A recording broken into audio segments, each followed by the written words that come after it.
Thanks for joining us on FRHSTV at home. I'm Libby Ciotti. And I'm Anthony DeFilippo. Anthony, it's crazy that this is our 5th FRHSTV from home episode. Time is just flying by. Yes, it is, and it's great to be here, Olivia. I'm very excited to get going with the news. Yeah, we have a lot of exciting new interviews, segments, and videos. Yes, we'll also have some important scholarship news along with some outdoor games to keep you occupied during the quarantine. Well, now let's get into those announcements. If you haven't had a chance to check out the grab-and-go meal distribution, the Franklin Regional School District, along with Met's Culinary Management, is serving meals to any current Franklin Regional student or children under age 18 who live in Franklin Regional Community. You do not need to be enrolled in the free and reduced lunch program to receive these meals. So if you have been missing the cafeteria food, you can sign up and get one of the meals they offer. Meal request forms and menus will be available on the FR website. We recently had the chance to sit down with junior Ananya Jadia, who started her own fundraising campaign. Our own Tom Nicely brings us the story. I'm here with Ananya Jadia, who recently started a fundraising campaign that she is here to talk to us about. First, thank you for joining us today. Can you tell us how you've been doing during this quarantine? Oh, I've been doing good. Of course, it was like a hard adjustment at first, getting like in a stay-at-home order, but I think I've kind of found a routine with the day, and I've been enjoying spending time with my family. Yeah. Can you explain this new campaign that you have started due to the COVID-19 pandemic? Yeah, so Miles for Meals is a youth-led campaign that's raising money for the Greater Pittsburgh Community Food Bank. And our goal is just to encourage people to stay active and support the cause of hunger relief in their community. And I chose the Pittsburgh Food Bank as a nonprofit of choice because to me, food insecurity can be very unnerving to a lot of people, especially now. And I think the work that the food bank does as far as reaching those people and making sure everyone has food on their table is really important. Yeah. What motivated you to make Miles for Meals? Yeah, so I had two things that mainly motivated me. One was that I realized that I was not as active as before. And obviously with the limited, with the social distancing and other orders in place, it was kind of hard to stay active, and that definitely was one of the factors. And secondly, I was really inspired by the work that a lot of healthcare professionals and other essential workers were doing on the front line of this pandemic, and it inspired me to try to do something for my immediate community and with the resources I had. Yeah, that's amazing. And you have a sponsorship from a company. Can you tell us a little bit about that? Yeah, so I actually started my idea back in April, and I reached out to a couple of my friends and I encouraged them to stay active, and I pledged $1 for every mile that we ran collectively. And then about midway through April, I realized that there were a lot of people interested in my campaign, and I wanted to do something to help encourage a lot more people to join. And so I partnered with one of my friends running, and together we reached out to a lot of local businesses for a sponsorship. And ultimately, with a mutual connection, we got American Eagle to sponsor us, and they are providing our campaign for $25 gift cards for the winners each week throughout the month of May. That's great. How can people track their miles? Yeah, so you can use any device that you're comfortable with. You can use your phone, a treadmill. I know some people have like their Apple Watches, but basically we just ask that you track your miles from Monday to Friday each week in May, and then you send them to our email or to our Instagram through DM, and we will count all the miles, and then we'll reach out to the winner, the person that ran the most miles, and they will get their gift card. And lastly, can people help even if they aren't able to run? I appreciate everyone supporting this campaign, and it definitely would not have been possible without people sharing and spreading the word. And everyone is welcome to donate to the GoFundMe, which is Miles for Meals Pittsburgh. And so far, within 2 weeks, we've raised over $600 in the GoFundMe, and that's going to give the opportunity, that's going to give the food bank the opportunity to serve over 3,000 meals to our community during this time. And so that definitely would not have been possible without everyone's support. So I would definitely encourage you, if you're interested, to go to our Instagram page, which is Miles for Meals Pittsburgh, or check out our GoFundMe or Linktree. Thank you. That is amazing. Well, thank you. Thank you so much. We are excited about your effort and we hope you are successful and can't wait to hear about your results. We hope you and your family continues to stay safe and healthy. Now let's get back for the rest of the show. Thank you, Tom. You may remember our story last week about the nonprofit started by 2 Murrysville area teens called My Ground Strokes. Last week, they held a bread sale to raise money for special needs children through the East Suburban Citizens Advocacy Group. They raised over $1,000 in just 3 days. Their goal is $3,000 by the end of the month. If you want to help and order bread, there's a link on their Facebook page to order. Any senior interested in trying out as class orator at graduation should reach out to Mrs. Stewart by today. Please email her at kstewart@franklinregional.pa.us if you are interested in being on the list of participants. More information will be emailed to those interested next week. Most of you know Mr. Passarelli for being one of the science teachers at the high school, but now he has just been named an all-star by the Pittsburgh Pirates. Our own Hamza Malik tells us more. I'm here with Mr. Passarelli, one of the science teachers at the high school. First, thank you for joining us today. Can you tell us how you and your family are doing this quarantine? It's been different, to say the least. You know, you take things for granted, little things like being able to jump in the car and go to the grocery store without having to look like a bank robber and things like that. Little changes here and there, as long as it keeps everybody healthy and safe.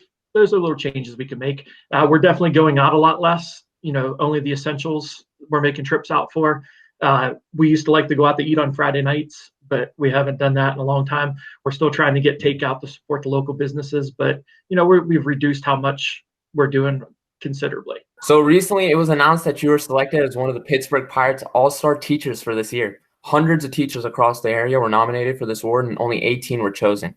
Can you tell us what was your reaction to finding out that you were one of those 18? Man, I was surprised. I never thought that I would get any type of recognition like that. You know, no teacher goes into the job for recognition, but you know, it's nice when we get it. But I was just completely floored. I actually told the people on the video, I held up my hand and it was shaking like this because I was so excited about it. You know, never in a million years would I have thought anything like that would have been possible. Well, did you know that you were nominated for this award? Back in, probably December or so. I have a support aide in one of my classes who helps out, you know, with the day-to-day operations. And she came up to me after class one day and said, you know, I just got an email about this award from the Pirates. Would you mind if I nominated you? And I didn't think anything about it. I said, great. You know, I thought I was just honored that she thought enough of me to nominate me. I didn't think it would go anywhere from there. I just thought I'd be nominated and it would kind of get shoved to the bottom of the pile and, you know, forgotten about. I had actually completely forgotten that I was even nominated for it until I got the call the other day. You were notified by a call? Yeah, Mr. Subak actually trapped me a little bit. He actually did a pretty good trick. He had emailed me probably a week ago and said, hey, my niece is having a lot of troubles in environmental science in college. Do you mind jumping on a Google Meet and tutoring her? And I said, sure, I might not know all the college level stuff, but I'll try my best. And whenever I jumped on the Google Meet, there was probably 20 or 25 people from the different organizations associated with the award on the Meet. And I kind of looked around and said, wait a minute, this doesn't look like a tutoring session.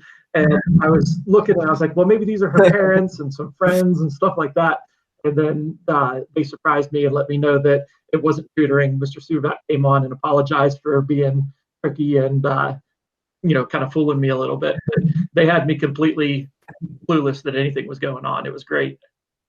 That must have been a crazy surprise. So other than amazing honor of winning, we know that you will also receive $1,000 to use in your classroom this year. So what are the plans on using that $1,000? I'm trying to figure out something that's going to benefit the entire school because I don't want it just to be something for just in my classroom. I'd like to, you know, spread it around. You know, Mrs. Stoneacre has the Pay It Forward Club. I kind of want to kind of use that money to help pay it forward a bit. So I'm thinking about trying to get some sort of a greenhouse going in that little back area behind the science wing, in between band and science. that way we can, do a bunch of different things with it. In our classes, we can learn about growing crops. We can, do different labs in it. But then, everybody from the life skills kids, they can use it over the summertime. We can do fundraisers with it, where in the winter we're growing flowers and poinsettias and things like that, selling them as fundraising opportunities. I really think it's going to be a good opportunity to just help out the school community as a whole. How will the Pirates organization grant you this award?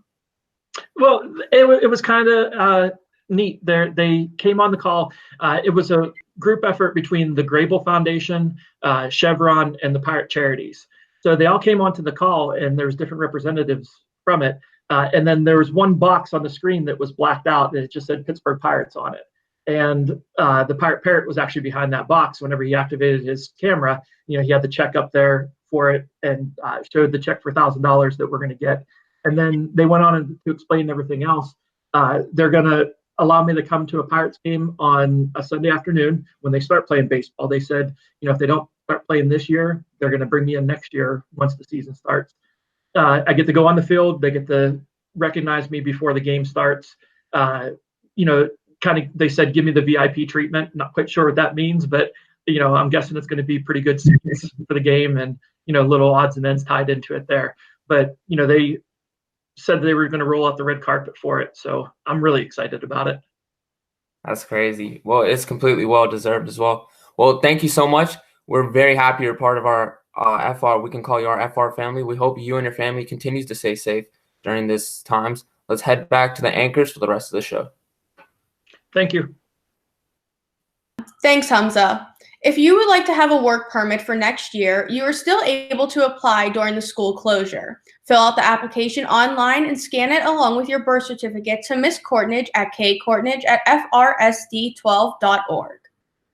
The world of high school sports has been turned upside down during this pandemic. Our own Tom Nicely tells us a little bit about how scholarships have been affected for the seniors. Hello, everyone, and thank you for joining us on FRHSTV. Today, I'll be talking about how COVID-19 is going to affect student athletes going to college and student athletes that are already in college. The NCAA has stated that they are going to give an extra year of eligibility for any spring sport athletes. However, they've decided not to give winter sport athletes players who missed their playoffs another year of eligibility. As of now, the NCAA has made the rule so that the school will decide if they are going to give the athletes an extra year of eligibility.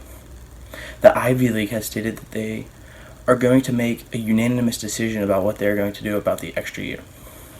This is going to make things tricky for any high school athlete that is looking to play any spring sport in college, because if a lot of athletes in college take the extra year, then they will be on a scholarship, and there are only so many scholarships that a school can hand out for sports. Some sports like baseball are having roster limits become greater, which will give the incoming players a shot at playing that year. Many people think that the extra year will affect college recruits for the next 4 years. It is so important for a recruit to be proactive in the recruiting process. That is all the time I have for the day. Stay healthy, and back to the show. Thanks, Tom. There are still local scholarships available for seniors.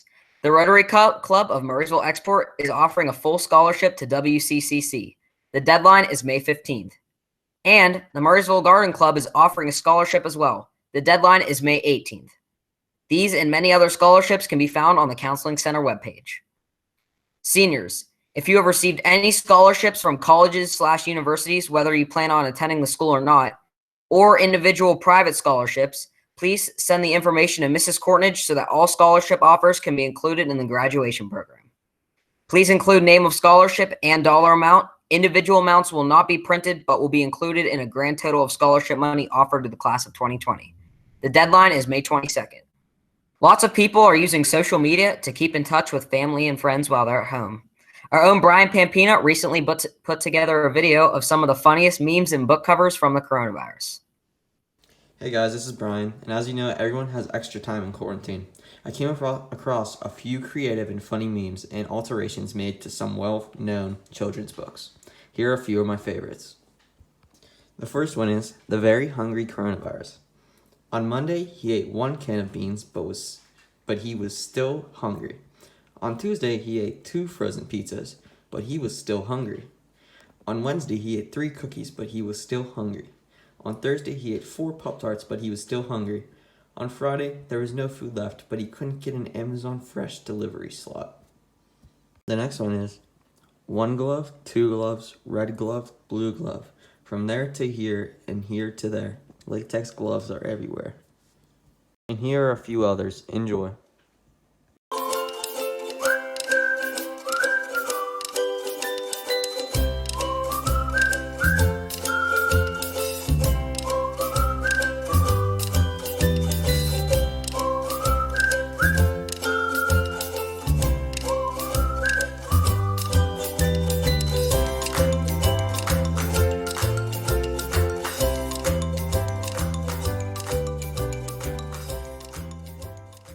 The Franklin Regional Librarians are excited to announce the free book delivery program. Starting today, all FR students can request to have 5 books delivered to their homes. All information is located on the school website. Even though our weather this week has not looked much like summer, we know that warmer weather is on the way. Our own Braden O'Brien has had a few outdoor activities you can try while at home. Hello, I'm Braden O'Brien. Being stuck at home isn't always fun, but with a warmer spring weather, many people will be heading outside in hopes of finding more things to do. I'm going to show you 3 different things you can do in your own backyard that will help you get a little fresh air. The first is a game called Cornhole. Cornhole was started in Germany during the year 1325. Although it is claimed that cornhole was invented in Ohio or Kentucky, there are also competitive events that occur often. The American Cornhole League, or the Professional League, plans to give away over $180,000 this August in prize money.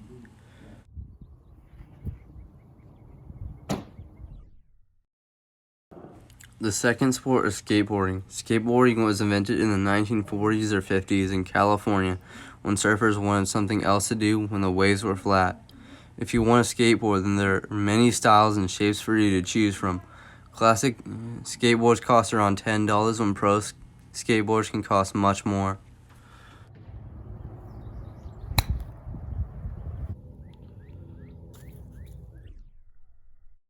You can also buy a chipping net to golf in your backyard.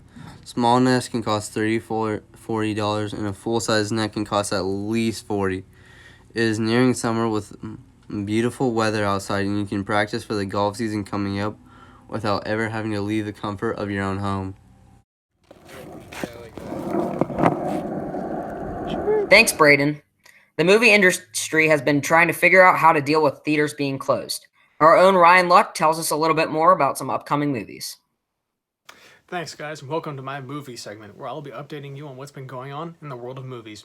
To start off, as many as you know, many movies have been either canceled, delayed, or moved to online streaming services, or their release dates have been pushed back to as late as summer 2021. Some of the movies that have been moved to online streaming services are the movies Onward, Trolls World Tour, Frozen 2, The Invisible Man, and The Hunt. Movies like The Invisible Man and The Hunt were put on demand after their box office revenues began decreasing in response to the coronavirus. And movies like Frozen 2 and Onward were moved to Disney's streaming service, Disney+. Many movies were able to move their dates back or delayed for later releases in order to get their money back. Movies such as No Time to Die, A Quiet Place 2, Fast and Furious 9, Black Widow, Mulan, Wonder Woman 1984, Top Gun Maverick, and Jungle Cruise have been pushed back until further notice. Movie theaters were probably the worst places for people to go in wake of the coronavirus because theaters are small enclosed spaces where everyone sits close together, and to help decrease the number of cases, theaters all over the country shut down to help stop the spread.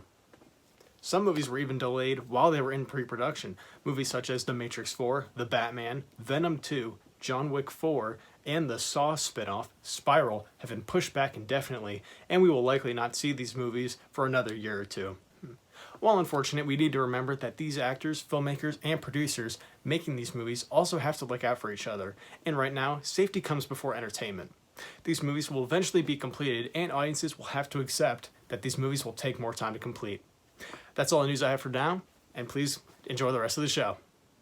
We would still love to see some videos of you and what things you are doing to pass the time. You can send us your short video clips of things you are doing while you are at home at shstv@franklinregional.k12.pa.us. We will try to air a few of those next week. That's all we have for you today, guys. Stay safe, and don't forget, if you're interested in, if you have some good things that are happening around you, please email us and let us know. Tune in next Friday at 1 p.m. for our next episode. But for now, I've been Anthony DeFilippo. Have a great weekend. And I've been Olivia Ciotti. See you next week.